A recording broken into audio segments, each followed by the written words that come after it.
If you want to go somewhere fast, you go alone. But if you want to go far, you go with others. The lone wolf trope is something we've seen in so many medias, a strong individual who needs no one and can take on entire armies all on their own, belonging to no tribe or community, and are seen as the pinnacle of strength. But is it really the pinnacle? And our main character Sakura is no stranger to that. Always being alone, always being ostracized by those around him because of the difference in his hair and his eye color, seeing him as a delinquent, bringing him to the point where he thinks his only value in life is by fighting everyone around him, never being able to forge bonds, always being isolated and alone.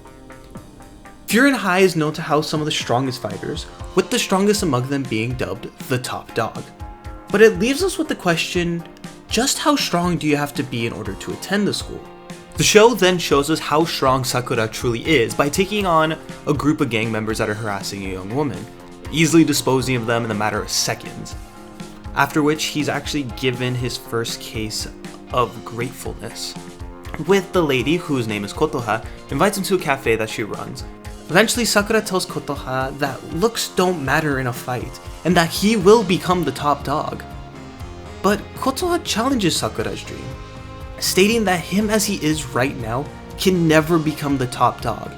And the reason behind it is not related to that of physical strength, but because of something else.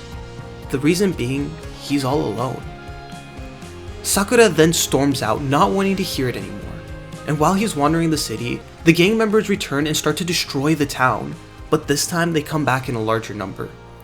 Eventually Sakura and the gang members come face to face, with them spouting how Sakura's look is disgusting, giving him the slight push to reinforce his belief that his value in this world rests solely in defeating others in fights to prove that he is stronger and better than them. And like usual, the guy that runs his mouth the most usually finds out what a fist across the face tastes like, and this begins Sakura's old boy moment of him versus the whole gang. As Sakura is pulling off this Herculean feat, just carving his way through the swarm like Madara did to the Shinobi forces, Kotoha gets caught up in the fight, resorting in Sakura having to protect her, receiving a slice to the ankle in the process.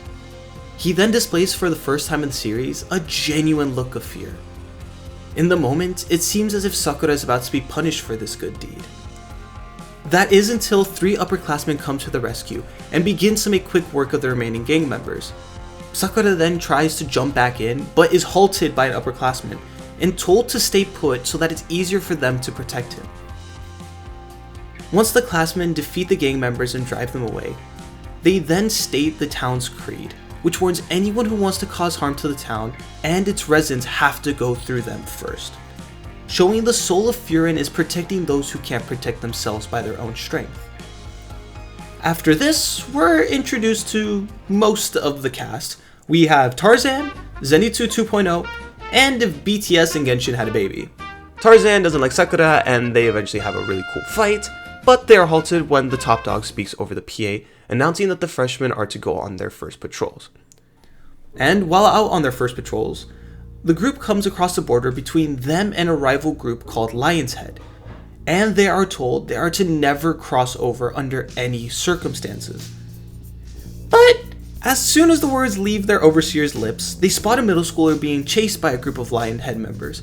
The middle schooler runs with all his might, but it seems as if he will not make it back before the lions pounce on him. With his strength failing, the middle schooler trips and falls, just feet away from safety. In the moment when it seems the Lion Head members are about to pounce on him, Sakura and Tarzan become the hunters and they attack the Lion's Head group in order to let the middle schooler make it to safety. But in doing so, they broke the pact between the two groups. And to make matters even worse, the second in charge of Lion's Head, Tagame, is among them. And just as it seems he is about to retaliate against the Furin boys, he unexpectedly begins to deliver a beating on the member of his crew. He then strips him of his coat, stating that Lion's Head doesn't need his weakness, and abandons the badly injured person. This shows the stark contrast between Furin and Lion's Head. So with the group of people, who's to blame for the group's philosophies? I think that person is the leaders, and Furin's leader encapsulates their philosophy perfectly. Because when the group have to go report the impending face-off to him, they don't know what to expect, because Hirage, their overseer, seems frightened to report to Umemiya. You would expect with an impending turf war that the top dog or the leader would just be upset.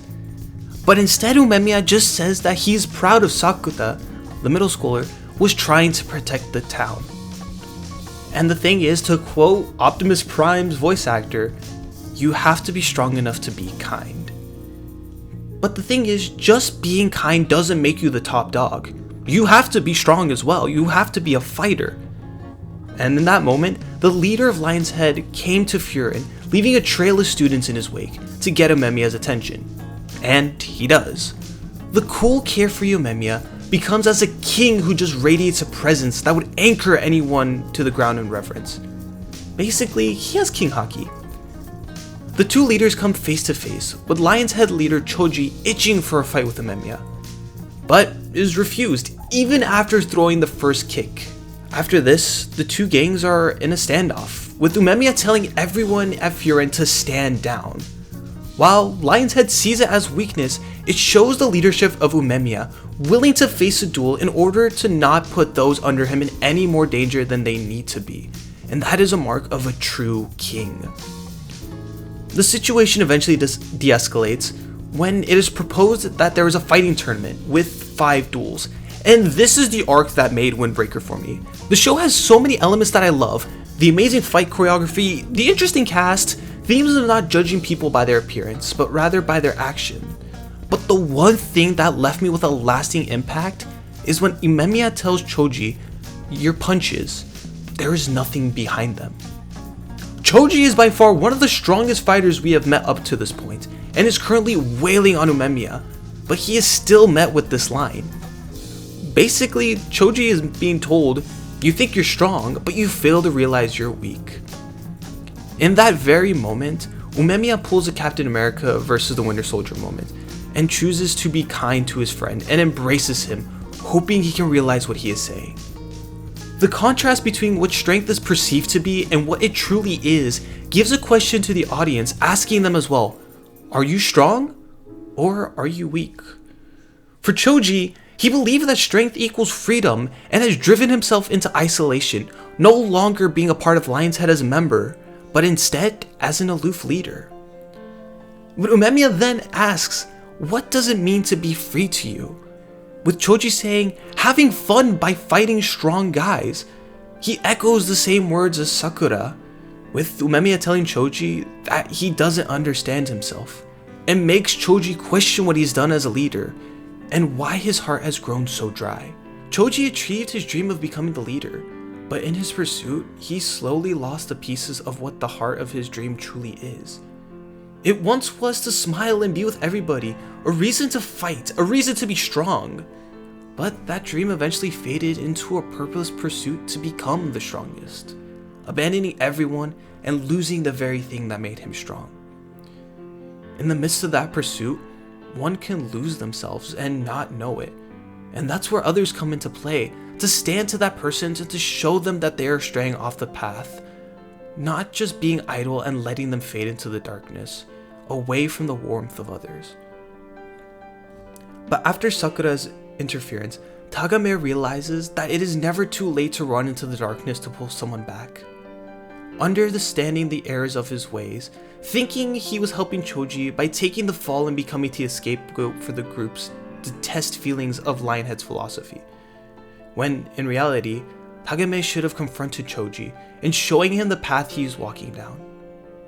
What Choji didn't know was that him walking into the darkness not only shattered his dream, but as well Tagame's, which is visually shown beautifully, with Tagame in the darkness, on his knees, hands covered in blood, trying to fix the shattered glass that was containing his dream. That of Choji being surrounded by the group, smiling, full of laughter and joy. With the help of Umemiya and Sakura, Lion's Head leaders had a change of heart, due honestly to the power of friendship, but add in an ass whooping and a few broken ribs. Another thing that the series does that just puts a cherry on top of this arc is once everything is said and done, our main cast is leaving the theater, but the shot decides to hold on Choji and Tagame, who are just standing, and they eventually ask themselves, what are they going to do now? Understanding that it won't be as easy as apologizing to gain everyone's forgiveness, and that they have a long road ahead, but they still want to face everyone and to try. Windbreaker impressively melds the amazing show of physical strength and massive brawls and gritty duels with challenging the emotional strength of our characters, seeing if they have the grit to withstand any kind of blow and dish it back in a perfect hit. And Umemiya is the perfect master of both, and we see these traits in Sakura, leaving us to wonder, will Sakura have what it takes to be truly strong?